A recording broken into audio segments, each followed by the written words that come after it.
In May, Channel 2 once again went road tripping, but we really didn't hit the roads all that much. Planes, trains, and the occasional boat took us to some of the most scenic places here in Alaska. And here are some of our favorites. Channel 2's Blake Essig and photographer Ben Goche get dirty in Alaska's backcountry.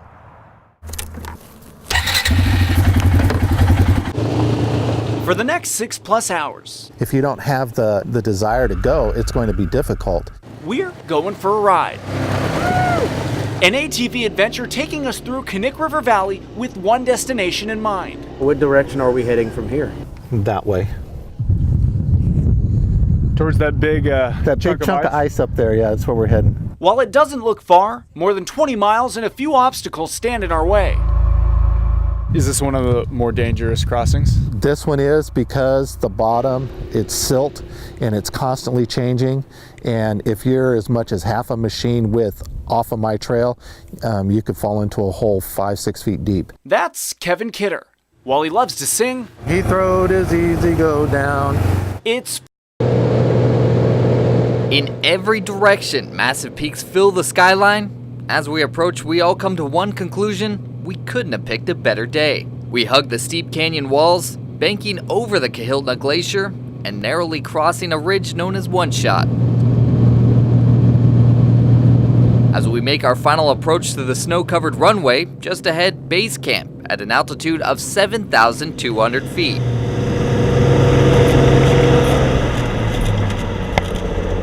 We finally made it to Denali Base Camp, and wow, it is spectacular. To my right, the towering Mount Hunter at more than 14,000 feet tall. To my left, Mount Foraker rises to 17,400 feet. And front and center, Denali, the highest point in all of North America, standing more than 20,000 feet into thin air. Here at Denali Base Camp, it's a beautiful start to the climbing season, but although it is a picture-perfect day out today, these mountaineers know all too well that the weather can change dramatically quickly. Across the white landscape, those braving base camp are hunkering down and taking advantage of the sun while they have it. If it snows in, it's possible you are sitting here for 1 or 2, 3, 4 days without getting out. And today it's really great. Spring may have sprung here in Alaska, but if you're not quite done with winter just yet, a short drive from Anchorage to Girdwood, you're going to find snow and some four-legged friends trying to stay cool this summer. Channel 2's Mallory Peebles takes us there. As if dog mushing on a glacier isn't cool enough, this trip also includes a helicopter tour, and that's where our adventure begins.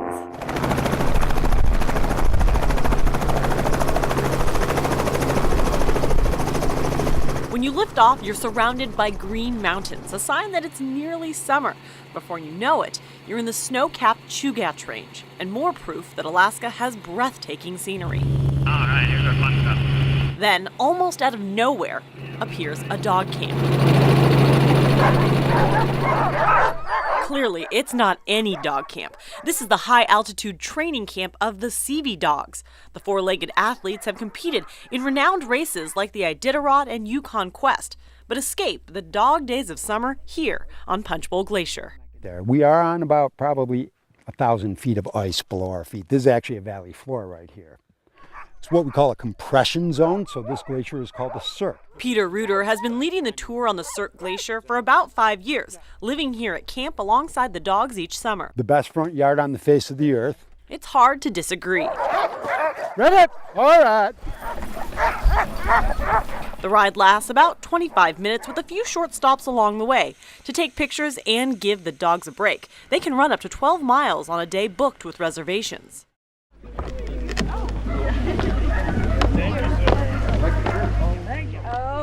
Oh my goodness. I give you, she's got her Iditarod sweatshirt.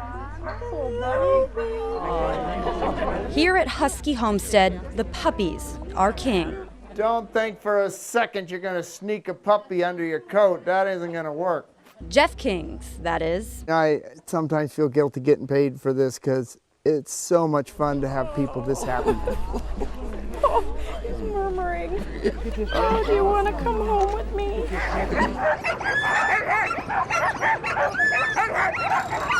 This is what King does when he's not running in the Iditarod. Stevenson says that's not necessarily a bad thing. He says while the glacier loses about 30 feet a year, it receives about 300 feet of new snowfall. About 20,000 years ago, it stretched all the way to Anchorage, the route taking it about 100 miles. Anchorage? Yeah. Like which way? Down there? Oh, down there. Okay. Isn't that amazing? Yeah, that's so amazing. Oh, that's amazing, yeah.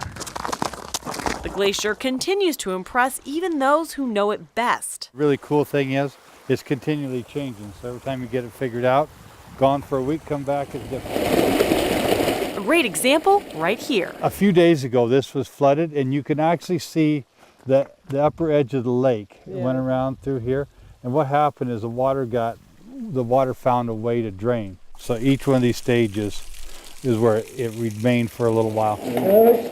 With the water gone, we're fortunate enough to see one of the rare summertime ice caves. Through the winter time, the ice is more stable, so the caves are here longer. In the summertime, everything is so active, we'll find a cave and it'll be gone. It can be gone in just a couple of days. Well, you said that there's something special about the mud. What's that?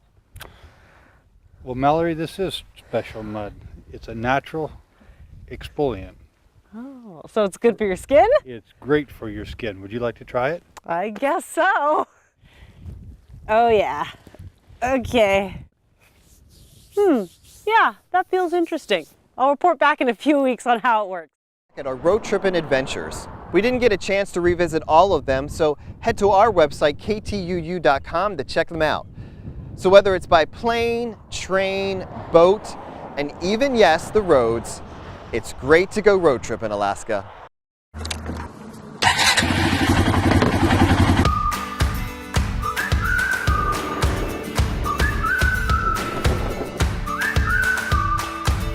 This is Roadtrippin Alaska.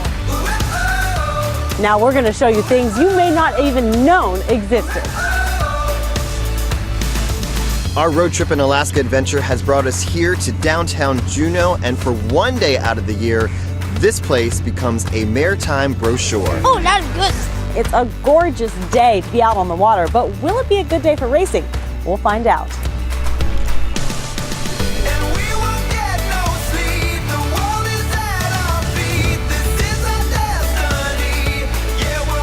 We covered 22 miles in just about 3 hours, and this is our payoff.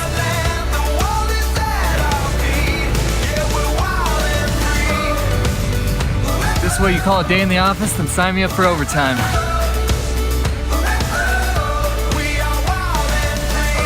Man, awesome. You're about to meet some real wild animals, and I'm talking about these two guys. We've taken you to the skies and we've set sail on the sea. Now we're taken to the tracks with one of the most beautiful ways to see Alaska.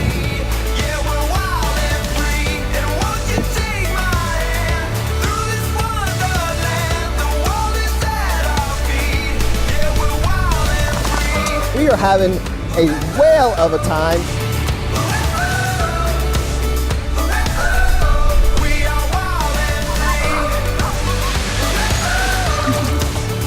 Conduct some plane passage.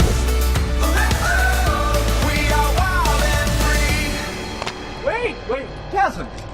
Try to leave without me? Here, I brought some stuff. Come Here you go. on. Thanks.